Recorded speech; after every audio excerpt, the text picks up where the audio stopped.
ఈ దరిద్రుడు మాత్రం సొంత రాష్ట్ర ప్రాజెక్టుల గురించే సొంత గడ్డకే ప్రమాదం అని వాదిస్తావు. అది కూడా తెలిసి, తెలవక కాదు, తెలివి తక్కువతనం కాదు, అతి తెలివి. ప్రజల్ని మభ్యపెట్టొచ్చు, ఎన్ని రకాలుగా అయినా ఇష్టం వచ్చినట్టు మాట్లాడొచ్చు అని చెప్పి ఇవాళ మాట్లాడుతూ ఉన్నాడు. నేను ఆయన మాట్లాడిన తర్వాత చూసిన వాళ్ళందరికీ అర్థమైంది, రైతులకు కూడా అర్థమైంది. ఆయన ఏమంటున్నాడు, పరిజ్ఞానం ఉందా, తాటి చెట్టు అంత పెరిగింది హరీష్ రావు, ఏమన్నా పరిజ్ఞానం ఉందా అని మాట్లాడుతుండు. నేను అంటున్నా రేవంత్ రెడ్డి గారిని, పరిజ్ఞానం ఎవరిదో, మిడిమిడి జ్ఞానం ఎవరిదో మరి అందరికీ అర్థమైంది. ఇప్పటికే మీకు ఇప్పటికైనా కనీసం ఇప్పటికైనా జ్ఞానం తెచ్చుకోండి. దయచేసి దేవుళ్ళను కూడా మీ నీచ రాజకీయాల కోసం వాడుకునే సంస్కృతి బంద్ చేయండి. మీరు ఎన్నికల ముందు కూడా చేశారు ఇదే పని. పార్లమెంట్ ఎన్నికల ముందు ఇదే భద్రాచలం పోయి రాముల వారి మీద ఆనా అన్నావు, రుణమాఫీ చేస్తా అన్నావు. యాదాద్రి లక్ష్మీ నరసింహస్వామి మీద ఆనా అన్నావు, రుణమాఫీ చేస్తా అన్నావు. కనబడ్డ దేవుళ్ళందరి మీద ఒట్టు పెట్టినావు. ఇవాళ ఆ దేవుళ్ళే తలలు పట్టుకుని కూర్చునే పరిస్థితి వచ్చింది. వీడెక్కడ దొరికిండ్రా మాకు అని. అట్లాంటి పరిస్థితి ఇవాళ ఉంది. అంటే ఇవాళ మేడిగడ్డతో రాముడు మునిగిపోతాడు అంటే ఆ రాముడు కూడా కోపం వస్తుంది. రేవంత్ రెడ్డి గారు దయచేసి ఒళ్ళు దగ్గర పెట్టుకొని ఉండు. శ్రీరాముడు గురించి మాట్లాడేటప్పుడు, దేవుడి గురించి మాట్లాడేటప్పుడు అబద్ధాలు చెప్తే మరి తప్పకుండా నీకే నష్టం జరుగుతుంది, గుర్తుపెట్టుకో అని చెప్పి కూడా నేను గుర్తు చేస్తా ఉన్నాను. ఇంకొక మాట కూడా రేవంత్ రెడ్డి గారు నేను అడుగుతా ఉన్నాను. అసలు ప్రభుత్వంలో ఉన్నది మీరు, ప్రభుత్వాన్ని నడుపుతున్నది మీరు, ఇంజనీరింగ్ విభాగం మొత్తం ఉన్నది మీ ఆధీనంలో. ఒక్కసారి నా రివ్యూ చేసినావా? కన్నెపల్లిలో పంపులు చాలు చేస్తే ఏమవుతుంది వీళ్ళు అంటున్నారు కదా, నిజమా కాదా? ఆ రిటైర్డ్ ఇంజనీర్లు ఉత్తరం రాసిండ్రు కదా వెంటనే స్టార్ట్ చేయవచ్చని. ఒక్కసారనే రివ్యూ చేసుకున్నావా? గ్రౌటింగ్ జరిగిందా లేదా అన్నారం సుందిలలో తెలుసా నీకు కనీసం? అసలు దేవాదుల ఏ బేసిన్లో ఉందో తెలియదు నీకు.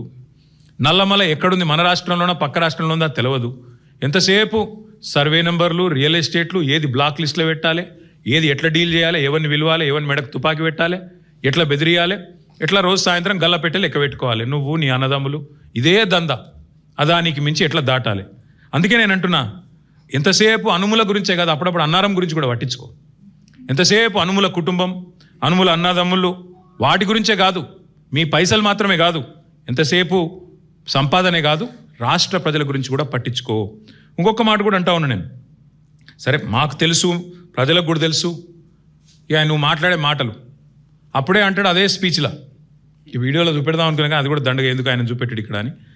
అప్పుడే అదే స్పీచ్లో అంటాడు, నేను సర్వే జరిగిందట 2.5 ఏళ్ళ ముంగట్నే, ఎవడో నాకు ఇప్పుడే చేస్తాడువా అని ఆయన్నే మాట్లాడతాడు. సరిగ్గా 5 నిమిషాల తర్వాత మళ్ళీ అదే మనిషి 117 సీట్లు గెలుస్తా అని చెప్తున్నా కదా. ఆయనలో ఒక అపరిచితుడు ఉన్నాడు, రాము రెమో, ఇద్దరు ఉన్నారు. అది కూడా మళ్ళీ రాముల వారి సాక్షిగా, అదో దరిద్రం. అందుకే నేను రేవంత్ రెడ్డి గారికి అనేది, సరే మీరు నిన్న చాలా మాట్లాడినారు, నేను వాటి గురించి నేను ఎక్కువ మాట్లాడాలని కానీ మీ తుగ్లక్ మాటల గురించి నేను కొన్ని ప్రశ్నలు మాత్రం అడగదలుచుకున్నా. బుర్ర తక్కువోడు, లుచ్చా రాజకీయం అని మాట్లాడారు కదా రేవంత్ రెడ్డి గారు. నేను అడుగుతా ఉన్నా, మీరు చెప్పండి, రాష్ట్ర రైతాంగం కూడా ఆలోచించాలని కోరుతా ఉన్నా.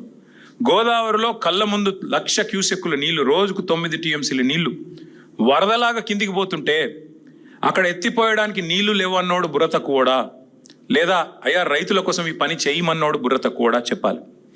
కన్నెపల్లి దగ్గర 93.5 మీటర్ల కాడి నుంచే నీళ్ళు ఎత్తిపోసే అవకాశం ఉంటే రాజకీయ ద్వేషంతో కళ్ళు మూసుకున్న నువ్వు బుర్ర తక్కువడుగా కాదా చెప్పాలి.